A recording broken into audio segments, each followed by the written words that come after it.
Hello everyone, welcome back to the channel. I hope आप सब लोग बहुत अच्छे होंगे। तो आज अपने इस वीडियो में मैं आपके साथ अपना कार्तिक के महीने का सुबह का जो मेरा पूजा का रूटीन होता है ना, मॉर्निंग रूटीन, वो शेयर करने वाली हूँ। और साथ ही में मैं एक बहुत अच्छे राजमा के पराठे आपके साथ शेयर करूंगी।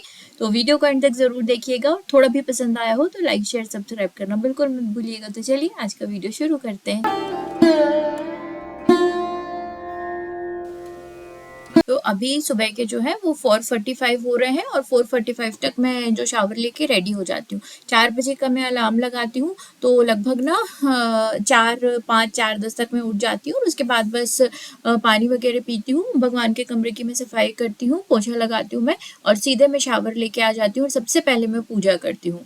तो सबसे पहले भगवान जी के जो बर्तन होते हैं ना, वो मैंने यहाँ पे लाके कभी मैं रात को भी वॉश कर देती हूँ और कभी मैं दिन में भी जो है ना सुबह उठने के बाद ही वॉश करती हूँ, क्योंकि बहुत थोड़े से ही बर्तन रहते हैं। चंदन मैंने यहाँ पे घिस लिया है, और क्योंकि हल्की हल्की सी ना ठंड लगती है, तो बिल्कुल बिल्कुल हल्का सा पानी मैं भगवान को, मतलब कान्हा जी को नहलाने के लिए मैं गुनगुना करती हूँ। और मतलब बहुत हल्का सा, क्योंकि जो आरओ का पानी आता है ना वो थोड़ा ठंडा लगता है, इसलिए मैं बस हल्का सा उसको गर्म कर लेती हूँ। यहाँ पे मैंने तिल के तेल का एक दीपक जला दिया है। इस बीच में ना ये सब काम करने के पहले मैं कान्हा जी को एक बार ना, मतलब वहाँ की मैं लाइट जला देती हूँ, और मैं वहाँ पे उनके जो उठाने का जो गीत होता है ना, एक भजन, मैं वो थोड़ा सा गा के आती हूँ जितना मुझे आता है, ताकि ना जब तक जैसे छोटे बच्चे सुबह उठने के लिए मतलब उनको थोड़ा सा कैसे पैम्पर करना पड़ता है ना, उस तरीके से। तो यहाँ पे मैं करती हूँ, और उसके बाद में अपना किचन में थोड़ा बहुत काम करके आती हूँ, चंदन लेके आना, पूजा की तैयारी करना। उसके बाद में आके कान्हा जी को उठा देती हूँ। तो ये कान्हा जी का बेड है, और उनकी यहाँ पे मच्छरदानी है। रात को छोटे छोटे टिफिन मैं रख के सोती हूँ, जिसमें ड्राई फ्रूट्स रहते हैं, जो सुबह उठने के बाद मैंने ना अंदर रख दी है। रात को वो ड्राई फ्रूट्स मैं अपने लिए भिगो दूंगी, और उसमें लाके फिर मैं दूसरे ड्राई फ्रूट्स भर दूंगी। तो कान्हा जी को यहाँ पे मैंने उठा दिया है, और अब मैं उनके ना, हाँ, जो पहनने के कपड़े हैं आज मुझे उन्हें क्या पहनाना है, वो सारी चीजें मैं निकाल के रख दूंगी।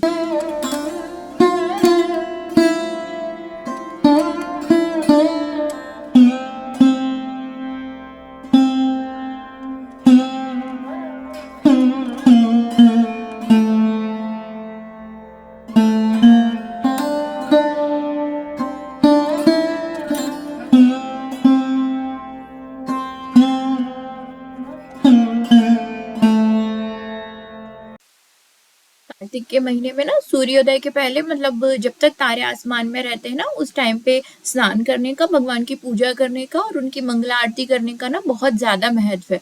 तो मुझे बहुत साल हो गए हैं, जब मैं स्कूल में थी तब से मुझे ये चीज पता चली थी, और तब से मैं ये चीज फॉलो कर रही हूँ। कभी बहुत मुश्किल से एक आधी साल मैंने फॉलो नहीं किया है, बाकी लगभग हर साल कार्तिक में ना मैं सुबह स्नान करती हूँ और भगवान की पूजा करती हूँ। साथ में मैं तुलसी जी की भी ना सेवा करती हूँ। तो यहाँ पे देखिए भगवान को मैंने स्नान करा दिया है, और एक उनको चंदन वगैरह लगाते हैं ना, तो एक बहुत ही सॉफ्ट से कपड़े से फिर मैं उनका चंदन धीरे से निकाल देती हूँ, क्योंकि मैं काफी ज्यादा उनको चंदन लगाती हूँ। और यहाँ पे भगवान को मैं उनकी लंगोट पहना के ही स्नान करवाती हूँ, और बाद में फिर वो कपड़े मैं उनके धो के डाल देती हूँ, मतलब, और उनको फिर मैं अभी जो दूसरे वस्त्र है वो मैं पहना दूंगी।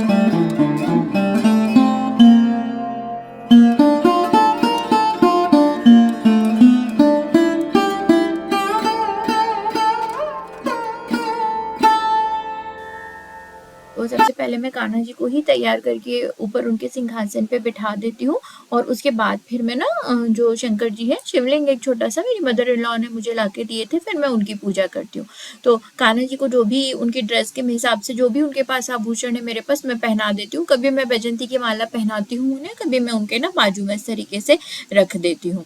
और एक छोटी सी लकुटिया, छोटी सी मुरली मैं उनके पास में जरूर रखती हूँ। और आज कान्हा जी ने ये पेशवाई पगड़ी पहने हैं, जो मैंने जन्माष्टमी पे उनके लिए बनाई थी।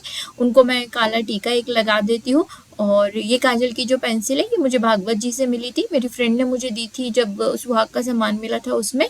तो मैं उससे ही कान्हा जी को ना अभी तिलक लगाती हूँ, और बस उसके बाद मैं उनको दर्पण दिखा देती हूँ। और कान्हा जी की जो पूजा होती है वो हो गई है। पुष्प मैं अभी उनको थोड़ी देर से चढ़ाऊंगी, जब मैं सारे भगवान को इकट्ठे पुष्प चढ़ाऊंगी।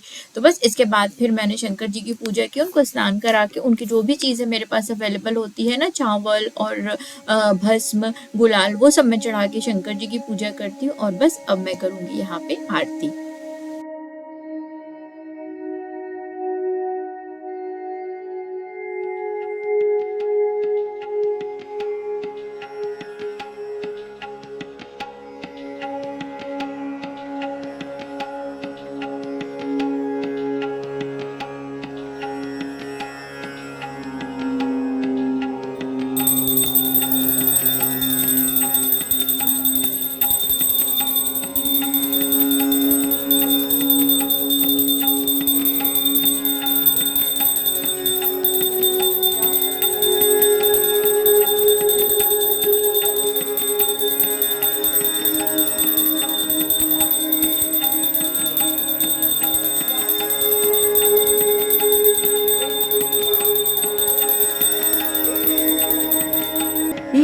सूत धर प्रेम को कपूर, भाव भवन बीच ही ज्योति रही पूर, पूर्ण प्रकाश गतिमति वर की, गाओ सखी आरती श्री श्याम वर की, नंद सूत कीर्ति जगत वंदनी, भानुवंश भूषण वृषभानु नंदिनी।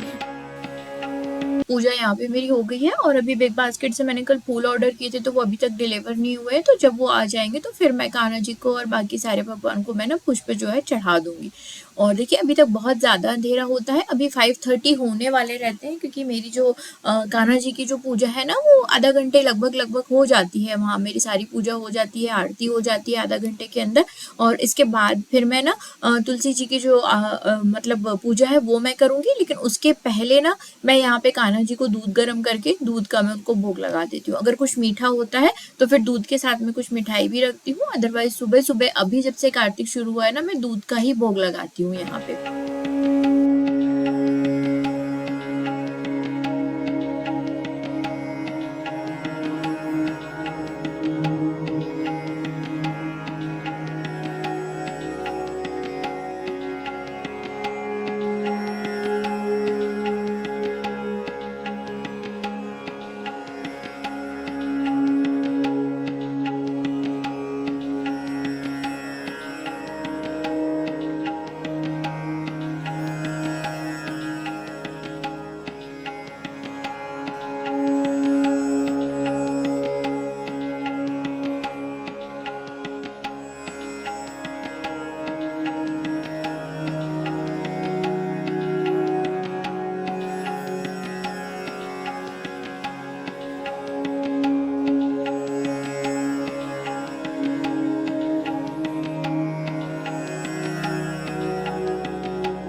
कान्हा जी को भोग लगाने के बाद उसके बाद फिर मैं ना तुलसी जी की पूजा कर लेती हूँ। और तुलसी जी के साथ ही ना मैंने वो आंवले का भी पौधा रखा हुआ है तो मैं आंवले की भी पूजा करती हूँ।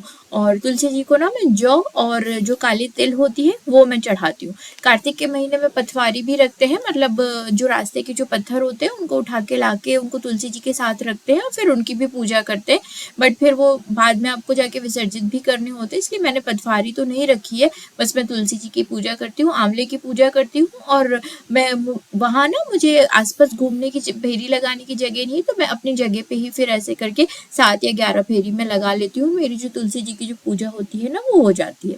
उसके बाद फिर यहाँ जो तिल के तेल का जो मैं सुबह दीपक बना के रखती हूँ तो वो दीपक मैं डाइनिंग टेबल में जलाती हूँ। और मैं लगभग इसमें इतना तिल का तेल डालती हूँ कि ना ये शाम तक जलता रहता है। और फिर दूसरे दिन मैं सुबह इसकी बत्ती ऊपर कर देती हूँ और उसके बाद फिर मैं इसमें तेल थोड़ा सा और ऐड कर देती हूँ। तो इस तरीके से सुबह से शाम तक अभी ना फिलहाल जो दिया है ये जलता रहता है। बस उसके बाद मैंने मेरे जो पूरे पाठ होते हैं वो सब मैं कर लेती हूँ। और अभी मैक्सिमम जो है ना बहुत अगर मैं धीरे धीरे करूँ तो भी जो है 6:30 पौने 7 बजे का टाइम हो रहा होता है। तो बस यहाँ पे हस्बैंड के लिए आज मैं बना रही हूँ ब्रेकफास्ट। कल कुछ जो राजमा थे वो मेरे बच गए थे, तो उस राजमा को, वो बॉइल्ड राजमा थे, तो उसको मैंने थोड़ी सी हरी मिर्ची, लहसुन, अदरक डाल के मैंने उसको ना बिना पानी के अच्छा सा मैंने उसको पीस लिया है।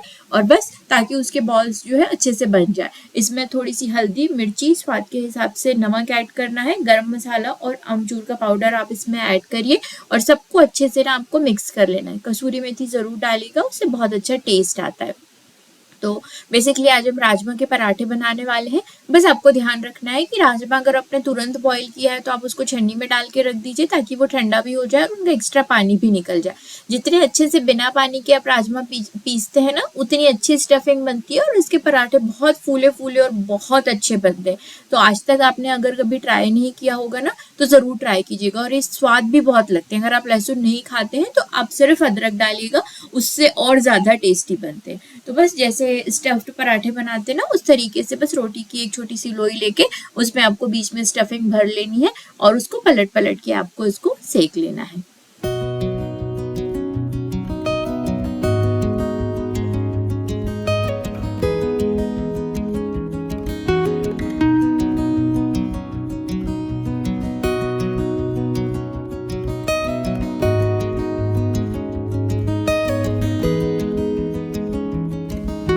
जब मेरी शादी हुई थी ना तो मुझे तब मतलब ट्रायंगल जो पराठा होता है ना नॉर्मल, वो भी मुझे बेलते अच्छे से नहीं आता था। रोटी बेलते मुझे आता था, बट मुझसे वो पराठा बेलते ना अच्छे से नहीं बनता था। वो एकदम ही बिल्कुल जैसे ट्रायंगल रहता है ना वैसे बनता था, और उसको मैं खींच खींच के ऐसे बढ़ा देती थी। और स्टफ्ड पराठा तो बहुत दूर की बात है। लेकिन आज अगर आप मुझे कोई भी रॉ चीज दे देंगे ना कि आपको इसका स्टफ्ड पराठा बनाना है, तो मैं अपने हिसाब से ना उसका एक बहुत अच्छा पराठा बना सकती हूँ।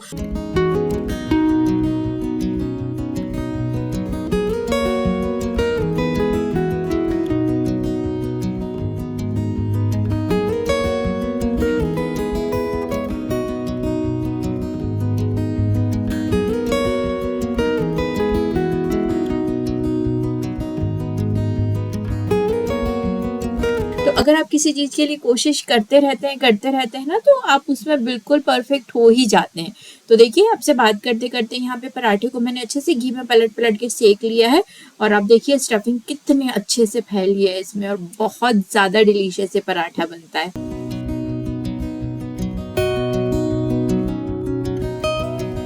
यहाँ पे मैं ये दही और जो मिर्च की सब्जी मैंने करवा चौथ वाले दिन बनाई थी उसके साथ सर्व कर रही हूँ।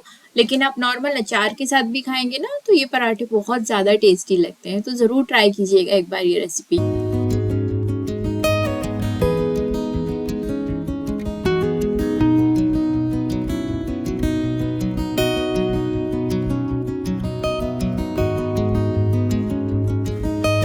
मेरे हस्बैंड को ना राजमा बिल्कुल पसंद नहीं है, तो उस दिन जो ड्राई राजमा मैंने कल जो रेसिपी शेयर की थी वो भी उनको बहुत ज्यादा अच्छे लगे थे, और वो टिफिन में पूरे खा के आए थे। और आज भी ना फिर उनको पराठे बहुत ज्यादा पसंद आए, तो उन्होंने बोला कि इसको अब दोबारा भी बनाना। तो बस हस्बैंड ब्रेकफास्ट करके अपना टिफिन पे लेके ऑफिस चले गए थे, और यहाँ पे कल जो मैंने इडली के लिए दाल चावल सोक करके रखे थे ना, उसको अभी मैं पीस लूंगी, और पीसने के बाद फिर मैं उसको धूप में रख दूंगी फर्मेंट होने के लिए। तो अभी गर्मी यहाँ पड़ ही रही है, 32 33 से 35 डिग्री तक यहाँ टेम्परेचर हो जाता है। तो उसमें ना मतलब 3-4 घंटे में बहुत आराम से ये जो है इडली का बैटर फर्मेंट हो जाएगा। फिर शाम को आज डिनर में मैं इसकी जो इडली बना लूंगी, और सांभर जो मैंने बनाया हुआ था वो तो अभी तक रखा ही है, तो उसके लिए ही मैंने ये बनाया है।